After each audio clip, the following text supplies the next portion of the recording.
अस्सलाम वालेकुम, this is Ayesha Tariq from GQ academy. आज का हमारा टॉपिक एडीएचडी है, जो कि एक न्यूरो डेवलपमेंटल डिसऑर्डर है।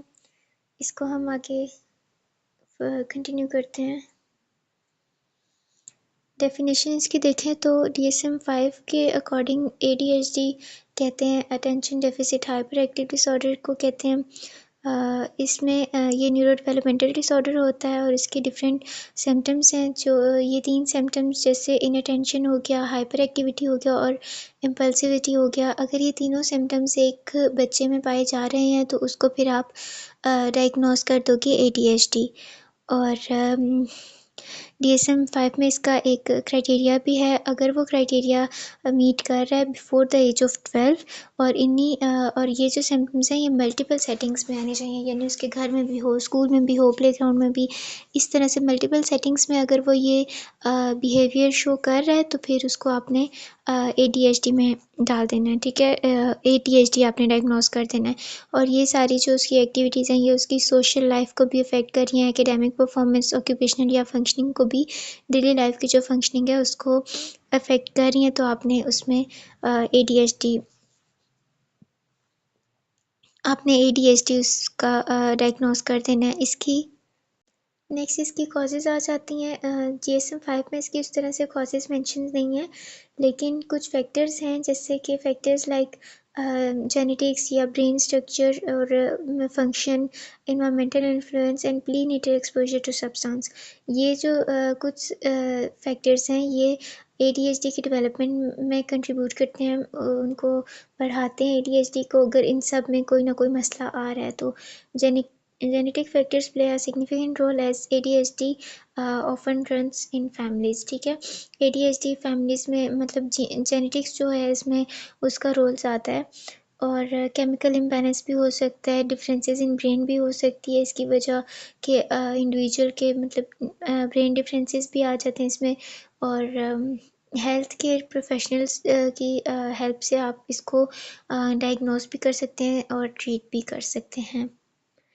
नेक्स्ट इसके सिम्टम्स आ जाएंगे। सिम्टम्स इसके 3 मेजर सिम्टम्स हैं। अगर ये सिम्टम्स उसमें आ रहे हैं तो उसको आप फिर डायग्नोस करेंगे।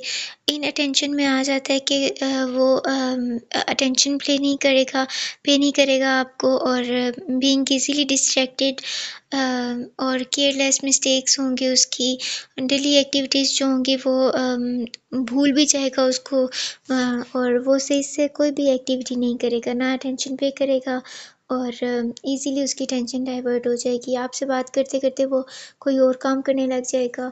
हाइपर एक्टिविटी होगी कि वो बहुत ज़्यादा एक्सेसिव जो है, जैसे टॉकिंग लिखा हुआ है यहाँ पे, रेस्टलेसनेस उसको होगी बहुत ज़्यादा। एक बात बोल रहे तो बोली जाएगा बोली जाएगा बोली जाएगा एक ही बात को बार बार ना, तो उसको हाइपर एक्टिविटी कहते हैं। यानी कि नॉर्मल से हट के, अब अगर आप एक बार हाथ धोते हो, 2 बार हाथ धोते हो, 3 बार भी धो लेता है कोई बंदा, लेकिन अगर वो 40-50 बार हाथ धो रहा है तो ये हाइपर एक्टिविटी है और ये नॉर्मल नहीं है।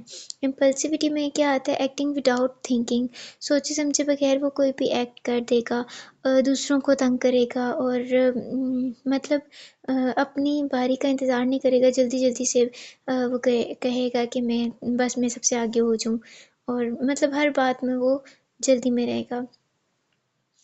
अच्छा, ये जो सारे सिम्टम्स हैं इनको आप मल्टीपल सेटिंग्स में होने चाहिए, जैसे कि घर में, स्कूल में या वर्क प्लेस में, या जैसे बच्चे बाहर खेलने जाते हैं उस जगह पे। मल्टीपल सेटिंग्स में अगर ये आते हैं, ये तीनों सिम्टम्स आ रहे हैं, तो फिर आप उसको डायग्नोस कर दोगे ADHD। इसका डायग्नोस्टिक क्राइटेरिया आ जाता है सबसे पहले सिम्टम्स आ जाते हैं। सिम्टम्स इसके तीनों सिम्टम्स हैं। ये सिम्टम्स इसके जो है 12 साल की उम्र से पहले पहले इसमें प्रेजेंट होने चाहिए। दूसरी बात, इसकी ड्यूरेशन जो है वो 6 मंथ तक है, ठीक है। और सिम्टम्स शुड परसिस्ट इन 2 और मोर सेटिंग्स, 2 या 2 से ज़्यादा सेटिंग्स में यही सिम्टम्स वो दे रहा है। और पिछले 6 महीने से उसको यही सिम्टम्स बार बार वो दे रहा है। इनअटेंशन, हाइपर एक्टिविटी उसको पिछले 6 महीने से हो रही है। सिवियरिटी इसकी आ जाती है कि सेवेरिटी इतनी ज़्यादा है कि उसकी सोशल लाइफ भी इम्पैक्ट हो रही है, एकेडमिक परफॉर्मेंस और ऑक्यूपेशनल फंक्शनिंग भी उसकी इफ़ेक्ट हो रही है। एक्सक्लूशंस में आ जाता है कि अगर उसको मेडिकल या कोई और साइकोलॉजिकल इलनेस है तो उसकी वजह से अगर वो ये कर रहा है, ये वाले सारे सिम्टम्स उसको आ रहे हैं, तो फिर आप उसको डायग्नोस नहीं करोगे, फिर ये एक्सक्लूड हो जाएगा। और बस इसके यही डायग्नोस्टिक क्राइटेरिया था।